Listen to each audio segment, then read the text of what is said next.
The International Monetary Fund, IMF, on Thursday has announced that Greece needs €60 billion, $69.7 billion, of funds over the course of 3 years in order to stabilize the economy, as debaters scratching their heads on the crisis-ridden country's upcoming referendum.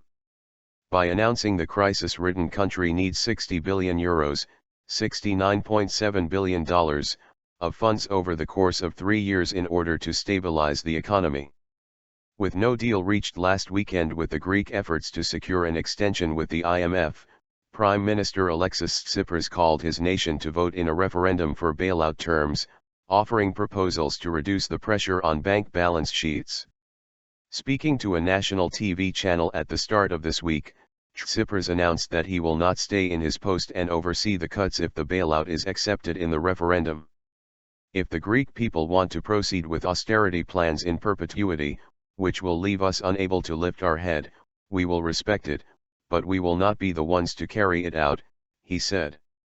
Tsipras said the bigger the turnout and the wider the no vote to that deal, the bigger the possibility for a substantial restart of negotiations, so that we can take a course of viability and reason. Saying that other EU member countries want Greece to stay in Eurozone, Tsipras said, "I don't believe that they want to kick us out of the euro, and they won't. They won't, because the cost would be huge."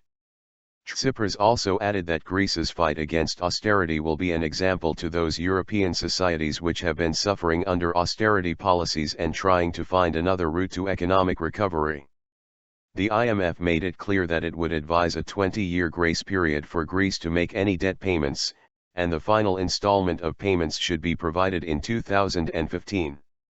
Greece would need €10 billion to scrape out of a dangerous near economic collapse state for the following a few months and a further €50 billion after that, the IMF said. So as soon as they get this message, be sure that in a very short time there will be a response.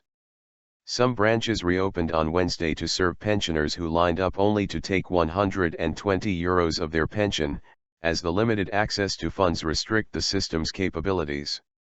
Greek citizens will confront a dilemma of an unknown outcome even after the result of the referendum.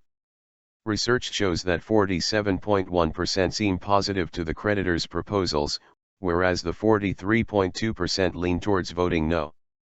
The diverged views continue to polarize Greek society as campaigning for the referendum quickly make their way into the media.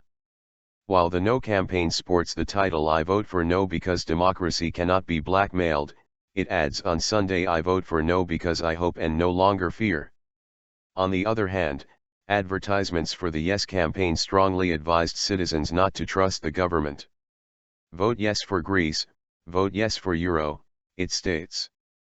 The Greek stock exchange and banks remain shut down till at least July 6 and ATM withdrawals are limited to €60 a day, with an effort to bolster Greek credit controls after international creditors refused to extend the country's bailout, Financial Industries reported. The European Central Bank, ECB, has also ceased funding. The former ECB board member Lorenzo Bini told the Italian daily Corriere della Sera on Sunday that the ECB will no longer be able to back Greek banks, as uncertainty looms the county.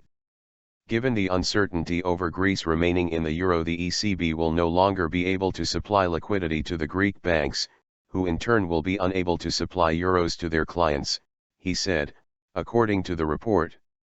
Rating agencies have further slashed down the country's debt that is now worth over 180% of its total GDP. And they added that, Greece has received 2 massive bailouts worth over €240 billion and the current situation points to another economic contraction. Unemployment has doubled since 2009 and sits at 25.6%, with pensions and benefits nearly halved over the course of the last 4 years. In Athens on Tuesday, over 20,000 pro-bailout Greek residents came out to protest an hour before expiration the IMF imposed deadline. However, many Greeks back the Tsipras government as a defiant force against what they deem as a troika that intervenes into the country's national policy, accusing creditors for the tough recession that has become predominant as a result of punitive austerity measures.